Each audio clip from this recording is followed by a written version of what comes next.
Marriages fail for all marriages fail for all kinds of reasons, valid reasons. I like that.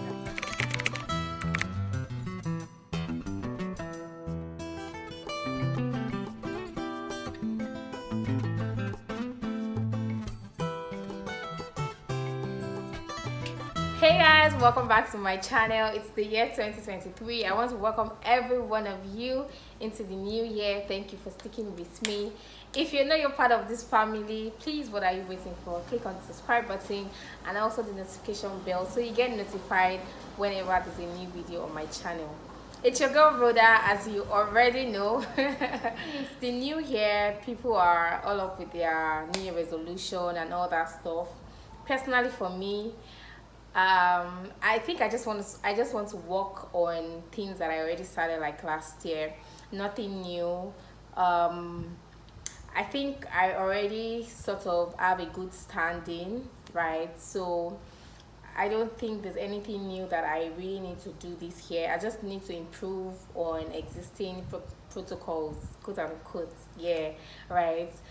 What are your New Year resolutions? Do you want to share with me? If you want to, please leave them in the comment box. And for today, like you can already tell from the title of this video, we're talking about why marriages these days fail, right? It's so sad that I'm starting with this topic, right? Something I wanted to like do since last year, especially after the news of Basket Mouth and his wife's breakup. I wanted to really talk about it, but because of the festive period, I didn't want to do that. So yeah, there's no better time to do it actually than now. Like one or two things to talk about in regards to the new year and all that stuff, but I feel like this is more important. So you guys can like um, keep your fingers crossed for subsequent videos. So in today's video, I'm going to be talking about why marriages fail these days.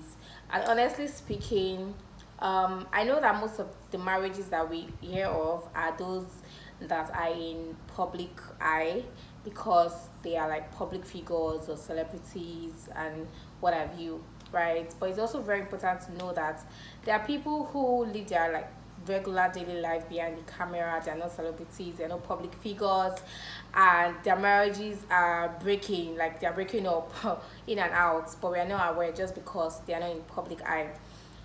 You watching me right now probably know of two people, maybe family friends or cousins or your friends' parents, you know, whose marriages are broken because of one reason or another. So um I know that it is no news. However, for our generation, for this generation of ours, marriages don't last anymore. Unlike, our parents or the generation before, they are like longer duration. Their marriages are like longer duration. It was literally till death do us apart, right? Um, and then I reached out to a few friends. Shout out to all of you that I reached out to, and those of you that responded. If you did not respond, just know that I'm coming for you. You know yourselves. um, yeah, so I reached out to a couple of people to get from them in this regard because I really wanted a roundtable discussion, but I couldn't like organize that, and then I just thought to get the opinions of people and then bring them here to share because personally there are just a lot of colliding reasons, but man, I didn't want to. Everything I'm going to be discussing today are inputs from other people, right?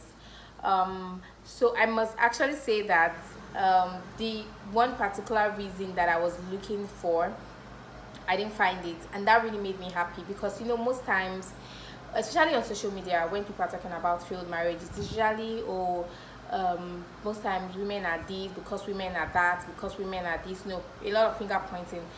But interestingly, all of the answers I got had nothing to do with um, gender blaming, and that really really made me happy. Interestingly, all of the comments I got, or the feedback I got from those people who I asked, had nothing to do with like gender blaming, and that really made me excited and gives everybody a voice, right? So there are thousands and thousands of voices out there, but when you want to, hear from people who understand subject matters, people who are intellect, and people who are mature, right? It goes beyond gender blaming. Do you guys understand? Without wasting much of our time, let's just go right into the video. I have their responses here. I don't have a second phone. I would have loved to like read it from there. I would also try to put the screenshots of their response there, so here also, so that you guys can read for yourselves. But this particular person has said that he would like to be anonymous, and I'm just going to respect that. So I'm just going to read his comments. So this person says, personally, I think the present generation likes everything fast and do not want to persevere. Fast food, fast money, fast jobs. Something is not working, drop it and move to the next. That has crept into marriage. He further says, then the fact that most marriages these days are out of societal or family pressure, when the couples get in, they realize, oh, it was a mistake. And because most of them were not really ready or prepared for it, they look for an out, right? Furthermore, he says lack of commitment, selfishness, and impatience. Very, very valid points there. And I think the comment is very self-explanatory, nothing ambiguous, and there's no need for further explanation. The second person says, I actually did ask this person if he would like to be mentioned, but yeah, let me just leave him as an anonymous. This person says, marriages fail for all kinds of reasons, valid reasons. I like that. They fail due to a catalog of missing fundamental building blocks that a great marriage creates. When reality fails to live up to unrealistic, programmed expectations, disappointments set in. Like, that statement on, really, it's very spot on, and I'm just going to take that again. When reality fails to live up to unrealistic, programmed expectations, disappointments set in. And honestly, I feel like a lot of people have quite a number of expectations of their partner, what should be and what shouldn't be, right? And so when the expectations do not meet up to the reality of the person, disappointment sets in, and then you start to question yourself, right? It's very important to state that it's very good to have expectations, right? To kind of help you in looking out for somebody you would like to spend the rest of your life with, right? But like I always say, you need to give people grace. You need to cut people some slack. Nobody is 100% perfect, even you yourself. The other person is probably putting up with you, and putting up with you in this sentence does not mean managing you, or not like it's not in a negative light. Like, I'm putting up with you, right, because I want to put up with you, right? So understand that you are not also 100% for that person. So cut people some slack. Make sure that you tune down on your expectation. Make sure it's not something out of the box or out of the ordinary. And as much as you're creating an expectation for the other person, make sure you yourself are living up to the standard of that expectation. Because some people, for example, they like someone who is forgiving, they like someone who communicates, they like someone who, you know, who is a giver, who gives gifts and all that stuff. But they are not forgiving. They don't even know how to give. They are stingy as I don't know. They are very stingy. They don't know how to communicate when something is wrong with them, when they're not happy with something, when the other person has wronged them. They don't know how to say, oh, this is what you've done that I don't like, and all that stuff. Do you understand? But you want all of those things in someone else. Make sure your expectations of the other person also matches the other person's expectations of you, right? So you guys can meet, you know, somewhere in the middle. Person's comment goes on and on, right?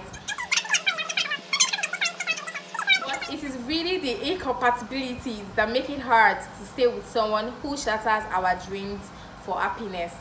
Marriage or living together usually unmarks people. That point there is spot on. Like, this guy is very, very intelligent. I don't know if I said very or very, but yeah, this guy is very intelligent. And again, I'm sure these points are not like new to you guys, but yeah, it's just okay to put it out there again. Living together and or marriage as a whole or maxes people. So you cannot live with somebody for even 2 weeks straight. I mean, well, some people are very good at pretending and covering up their originality, right? But ideally, like, if you stay with somebody 2 weeks straight, you can already tell the kind of person that person. Then the person further says the lack of money is the root of all problems. Now, this is the point that I really like, because this kind of summarizes everything. The lack of money is the root of all problems. A lot of marital problems are rooted in finances. Also, lack of communication, patience, humility, forgiveness, time issues, commitment, sexual faithfulness, honesty, and trust. And it concludes with, is there a guide to fixing these varied marriage problems? I hope so, because it is said when there is a will, there should be a way. Okay. So there's a part where he said a lot of marital problems are rooted in finances, right? I think that's debatable, okay? Because if you look deeper into these issues, you hardly find people who are poor, like people who live in poverty, abject poverty for that matter, break up. I don't know, but people just, people always say, or people who are poor have like long-lasting relationship or marriages than people who are actually rich or well-to-do or average and stuff. I really don't know. Again, it could also be because both parties are like educated, both parties are exposed. I cannot make excuses for your shortcomings. It's either you are 100 or you're not 100. Okay, so again, it's not really about finances. That's just what I wanted to point out there, because we've seen people who are, well, maybe not seen, but we've heard stories, and yes, we've actually seen people whose marriages like have the longest duration, and people who don't even have like much. Again, no statistical backing, so I cannot say if this is actually correct or not. Yeah, so that's just by the way. And then this last comment is for my mom. So she says, when you lack knowledge of anything, abuse is inevitable. When you do not have value for what you have, abuse is inevitable. And then lastly, these days, no fear of God, not to talk of respect for humans. Spot on, very valid reason. Respect each other. Like, if you respect each other, and respect does not really mean agreeing to what you say or just doing your will outright. Respect is, I respect your feelings, I respect your opinions, I respect your thoughts, right? And respecting you does not also mean that I have to agree with you. Respecting you is like, yes, your opinions are valid, but even with our disagreements, like, we can still cohabit. So you say something and I don't agree with you, you automatically feel like you feel disrespected just because I did not agree with your points or your views. Like, I'm not a dummy. Why would you want me to always agree with you on everything? We should be able to cohabit even in our disagreements, right? So yes, that's about it. I'm trying as much as possible not to make this video long. I hope you guys get it. Let me know in the comment box why you also think marriages these days do not last. I'll just conclude by saying the test of your love for someone is how you feel about the person's shortcomings. So you can love someone, you can like someone, but the true test or the true reality of that love is, how do you feel about this person's shortcomings? So this person doesn't forgive easily, this person doesn't know how to communicate, this person is not vulnerable enough with me. How do I feel about these things? Is this something I can live with? Is this something I cannot live with? The moment you cannot live with the person's shortcomings, I think that answers you already. You don't need to go into that relationship or that marriage, right? And yes, love is not a feeling. Love is not a feeling. It's not a noun. You know what a noun is? A noun is the name of any person, animal, place, of all things. Like, that's the very generic definition of what a noun is. Love is a verb. A verb is an action word or a doing word. Love is not, oh baby, I love you. That's not love. Love is showing it in your actions, showing it how you even talk to the person. And when you love somebody, the person knows. Like, it's not difficult to know when somebody loves you or when you are showing love to somebody, because the way you talk to the person, you are kind enough when you're talking to the person. Even when the person offends you, you're kind enough to correct the person. You give the person grace because you also want to be handled with so much grace.